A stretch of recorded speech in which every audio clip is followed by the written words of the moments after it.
इस्लाम में यीशु मसीह को कैसे माना जाता है?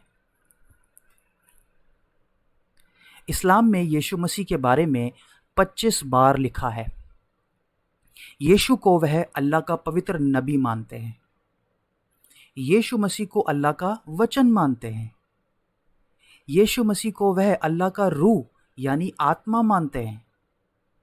लेकिन यीशु को वह खुदा का इकलौता बेटा नहीं मानते। वह यीशु मसीह को खुदा भी नहीं मानते। हम देख सकते हैं यहाँ पर कि वो दो चीज़ों का इनकार करते हैं। वो क्या है कि यीशु मसीह खुदा का इकलौता बेटा नहीं है। अब यहाँ पर वो इस बात को कहते हैं जो हमारे लिए समझने के लिए ज़रूरी है कि वो ये मानते हैं कि जितने भी रसूल, जितने भी नबी, जितने भी लोग कुरान में जिनका जिक्र है वो सब खुदा के बेटे हैं, चाहे वो आदम हो, चाहे वो मूसा हो, चाहे वो दाऊद हो। लेकिन यीशु को जब हम जो मसीह लोग हैं इकलौता बेटा मानते हैं, उससे उनको इतराज़ है। क्योंकि इकलौता बेटा मानते सुनते वक्त वो इस बात को सोचते हैं कि ईसाई लोग इस बात को मानते हैं कि पहले अल्लाह ने मरियम के साथ संबंध बनाया, यानी शारीरिक संबंध बनाया, और उससे बेटा पैदा हुआ जिसको वो खुदा का इकलौता बेटा कहते हैं। वो इस बात को समझते। तो जब भी हम यीशु मसीह को खुदा का इकलौता बेटा कहते हैं, जिसे इंग्लिश में बिगॉटन सन कहते हैं, ये सुनते ही उनके मन में यही ख्याल आता है। इस कारण वो इस बात को नकारते हैं। लेकिन आज इस बात को जानने से पहले कि यीशु मसीह खुदा है, हम सबसे पहले इस सवाल का जवाब देखेंगे कि यीशु मसीह कैसे खुदा के इकलौते बेटे हैं। सबसे पहले बाइबल में खुदा का बेटा का अर्थ क्या है, एक उदाहरण मैं आप लोगों को देना चाहूँगा इस बात को समझाने के लिए कि बाइबल किस प्रकार से यीशु मसीह को खुदा का बेटा करार करती है। उदाहरण के लिए मान लीजिए आपके सामने ये चीज़ है, ठीक है, और अगर मैं आपसे सवाल करूं कि ये क्या है, तो आप लोगों का आंसर क्या है? ये मोबाइल है। क्यों?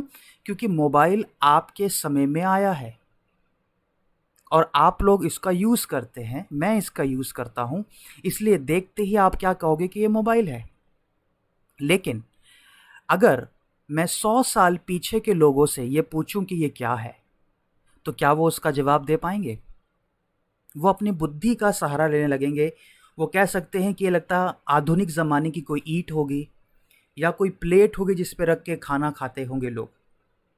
लेकिन वो ये नहीं बता पाएंगे कि ये कोई फ़ोन है, मोबाइल फ़ोन है जिसके द्वारा हम बातचीत कर सकते हैं। तो हमने क्या देखा कि अगर हमें किसी भी चीज़ के बारे में ज्ञान लेना है या किसी चीज़ के बारे में अगर हमें जानना है, तो हमें उस पीढ़ी में जाना होगा जिसमें उस चीज़ की उत्पत्ति हुई है। उसी प्रकार अगर हमें खुदा का बेटा का अर्थ जानना है, तो हमें मुसलमानों के यानी मुसलमान भाइयों के सोच विचार के अनुसार नहीं चलना होगा। हम अपनी बुद्धि से इस बात को नहीं समझ सकते कि हम खुदा का बेटे का अर्थ ये हो सकता है, वो हो सकता है।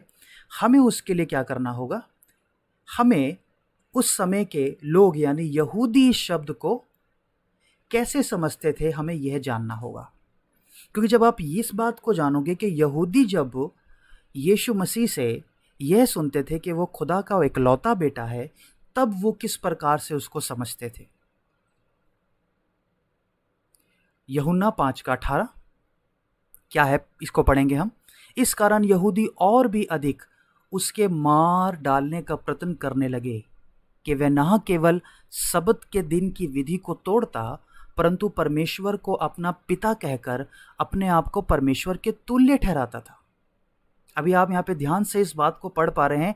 बड़ी सरलता से इस बात को लिखा गया है कि यहूदी लोग प्रभु यीशु मसीह को क्यों मार डालना चाहते थे? क्योंकि वो केवल परमेश्वर को अपना पिता ही नहीं कहता था, बल्कि ऐसा बोलकर वो अपने आप को उसके तुल्य ठहराता था। यानी विशेष शब्द क्या है यहाँ पर? परमेश्वर के तुल्य, यानी इक्वल टू गॉड। तो जब भी यहूदी लोग यीशु मसीह को परमेश्वर का पुत्र घोषित करते हुए सुनते थे, अधिकार के साथ, तो वो कभी ये नहीं सोचते थे कि यीशु मसीह यहाँ पर ये कह रहे हैं कि मरियम के साथ खुदा ने रिश्ता बनाया और तब मैं पैदा हुआ। वो इस प्रकार से इस शब्द को नहीं समझते थे। उनके समझने का अर्थ ये होता था कि जब भी यीशु ने ये कहा कि मैं परमेश्वर का पुत्र हूँ, इसका मतलब कि वो अपने आप को परमेश्वर बनाता है, यानी अपने आप को परमेश्वर के तुल्य ठहराता है, इक्वल टू गॉड। ये है एक्चुअल में इसका अर्थ। परमेश्वर के पुत्र होने का अर्थ हुआ परमेश्वर के तुल्य होना। ये यहूदी सोच के अनुसार हमको ये बात समझनी होगी। और ये बात वो क्यों समझते थे, क्यों वो इस बात पे क्रोधित होते थे और पत्थर उठा लिया करते थे यीशु के खिलाफ?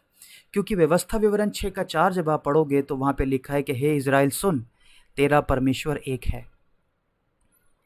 और इस बात को लेकर वो हमेशा चलते थे कि परमेश्वर केवल एक है और कोई मनुष्य अपने आप को परमेश्वर नहीं कह सकता। और जब प्रभु यीशु मसीह ने अपने आप को परमेश्वर का पुत्र कहा, यानी अपने आप को परमेश्वर के तुल्य ठहराया, तो इस बात पर वो क्रोधित होकर प्रभु यीशु मसीह के विरोध में बातें कहते थे और उसके मार डालने का प्रयत्न करते थे। तो ये है अर्थ परमेश्वर के पुत्र होने का, यहूदी सोच के अनुसार।